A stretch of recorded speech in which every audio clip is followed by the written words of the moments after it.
House Speaker Mike Johnson sat down on Tuesday for an exclusive interview with The Hill during the GOP retreat at President Donald Trump's National Doral Miami Golf Club. The speaker defended the president's move to temporarily pause federal funding. Let's watch. I fully support it. We got a two-pager from OMB today to members of Congress explaining, I guess, an answer to some of the FAQs, frequently asked questions. It is a temporary pause. For some programs, it could be an hours-long pause. It is not a big thing. Some of the programs have already been approved. But this is, I believe, an application of common sense. We want to make sure that the executive orders of the new president are being fully complied with regard to these programs. Trump's decision to pause federal grants and loans has since been blocked by a U.S. district judge. Now, Johnson told Emily Brooks, The Hill's reporter, that there might be one area where he will work with the Dems. Let's watch.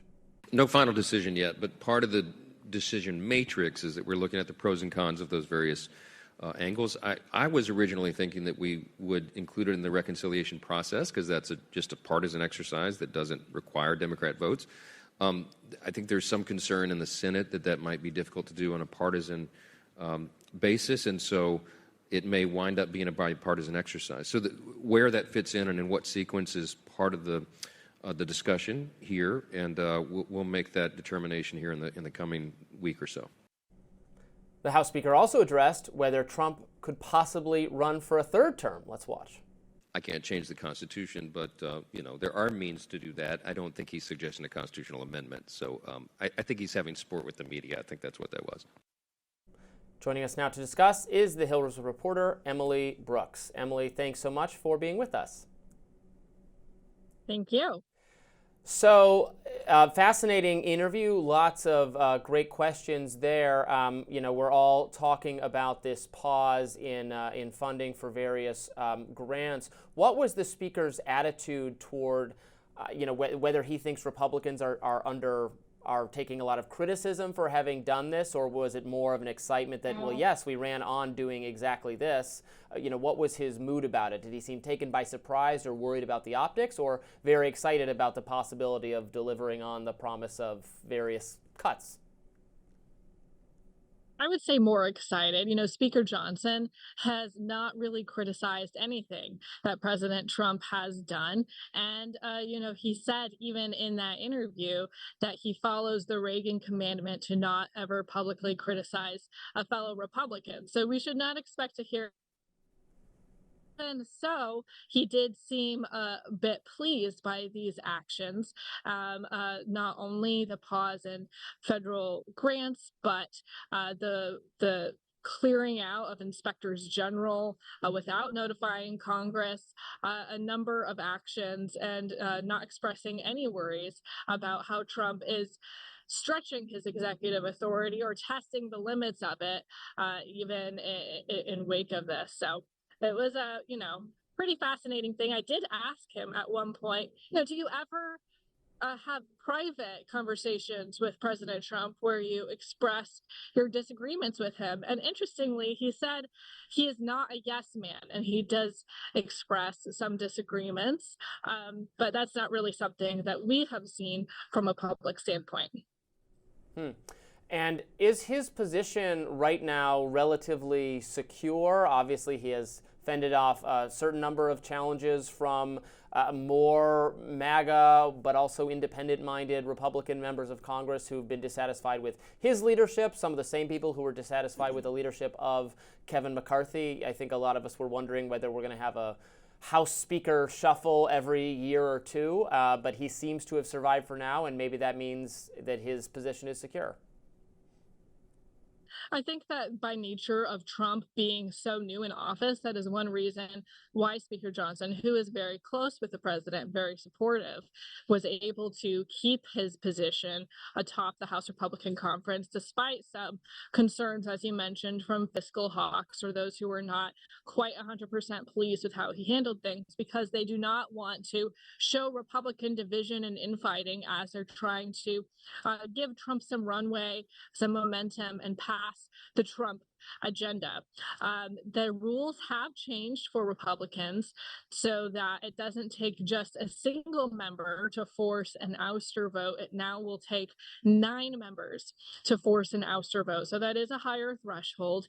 If you have 9 Republicans who want Speaker Johnson gone, they will be able to essentially oust him. That is essentially a guarantee, as long as Democrats don't swoop in to save him, that would remove him. But will it ever reach that point? I think a lot is riding on how much that Speaker Johnson can deliver in the Trump agenda, whether he can keep him happy with how he handles not only the Trump agenda, but things like the debt ceiling, where Trump says he does not want Democrats to have any leverage.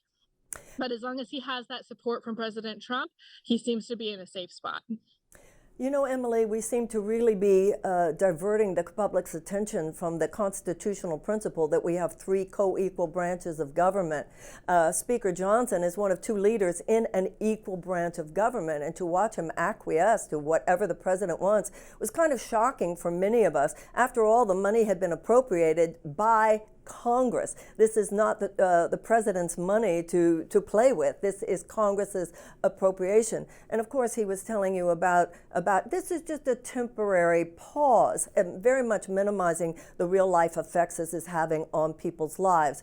Telling people who are studying the bird flu, who are studying deafness, who are studying childhood cancer, you can't do it until further notice. People all over the country in states talking about nonprofit organizations, state agencies. This is having real life consequences in people's lives. Did you feel like asking him about these things, pushing him on this? You know, I did ask him about the pause, and he said that he was supportive. You know, I wasn't expecting Speaker Johnson to say anything else besides that, because he does not, like I said, has not criticized Trump publicly at all. But he was, you know, as you said, he went beyond refusing to criticize and into being supportive of these actions. I guess to him, the ends justify the means. A lot of the programs that I think would be affected by this are not necessarily things that Republicans love to see. Perhaps there were things that were funded through mostly Democratic majorities. That could be a reason, but certainly they seem unconcerned. And, you know, what they're working on this Trump agenda, where they're looking to slash federal government spending, and a lot of these programs probably anyway through legislation. But, you know, he is a constitutional lawyer. This does set a precedent. I asked him if he was worried about what kind of precedent he sets. He was not expressing any hesitations. You know, it's interesting because the executive branch is supposed to execute the laws that are made by Congress. And we're having a whole paradigm shift here where there's this normalization of a complete transition into a place where Congress is acting as though its job is to execute on what the president wants. Normalizing this is very different for those of us who remember a time when this is not how things worked. These people, you know, the idea that because I'm a Republican, I'm going to agree with everything that a Republican president says is actually new. It's supposed to be everybody there to speak their voice and their opinion. As you said, maybe he just agrees with the president on everything, which to me is even scarier, that they're all in lockstep, but we'll see what happens. Emily Brooks, thank you so much for joining us. We really appreciate it. Oh, go ahead. Oh, thank you so much. I was going to say, I will say there are some Republicans who have expressed hesitation about this, and it is a very slim majority in Congress and in the House. So keep an eye on some of those maybe more moderate members in bluer districts for things like slashing federal spending and criticizing Trump. That way, it will be a dynamic for how much they can do in Congress. Certainly will. Thank you so much. Great job, Emily. Thank you. Thank you.